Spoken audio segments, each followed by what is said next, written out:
Some became a leader without realizing it, stepping up when they saw the problem hit. Some led when the path was rough, persevering even when things got tough. They're the champions leading local responses. They're national responders who continue spreading hope.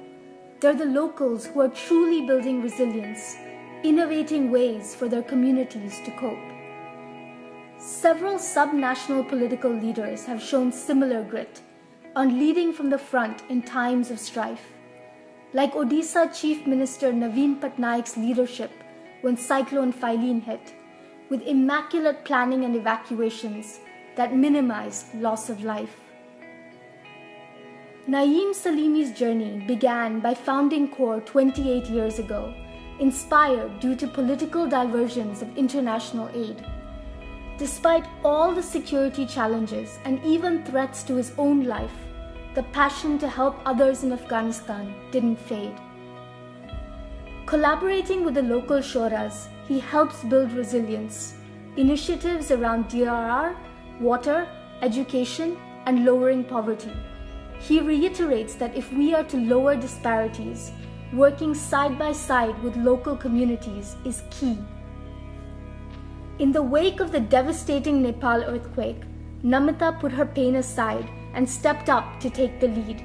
She volunteered to rebuild homes in her community and quickly branched out to travel to far-flung villages in need.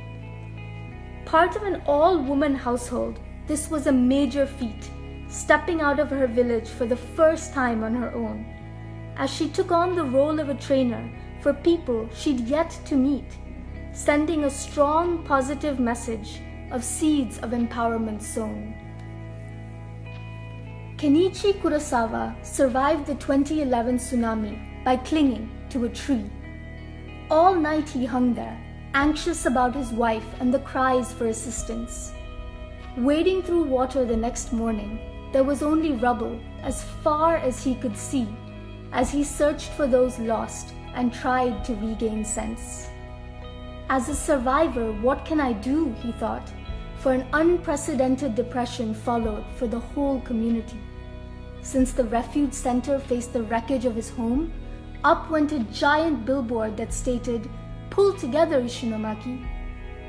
As time went on, sunflowers began blooming on their own from the muddy land below. The sign became a symbol and a rallying point to cope. Gallant sunflowers, he named them, for if they could grow, then we could also hold on to hope. In Satkira, Bangladesh, Khadija Begum's once barren garden now overflows with enough vegetables that she can sell. She became a champion of the Paribartan project, with DRR and adaptation initiatives that have a story to tell. Khadija quickly began taking the lead as she saw how newfound economic solvency increased time and choice. Despite her rudimentary ability to read, she's evolved into becoming the community voice. She's distributed seeds to over 200 families and encouraged the rainwater harvesting trend.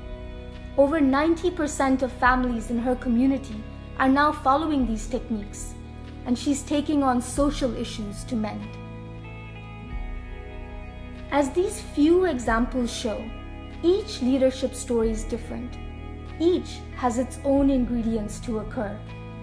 But as a famous quote states, if your actions inspire others to dream more, learn more, do more, and become more, then you are a leader.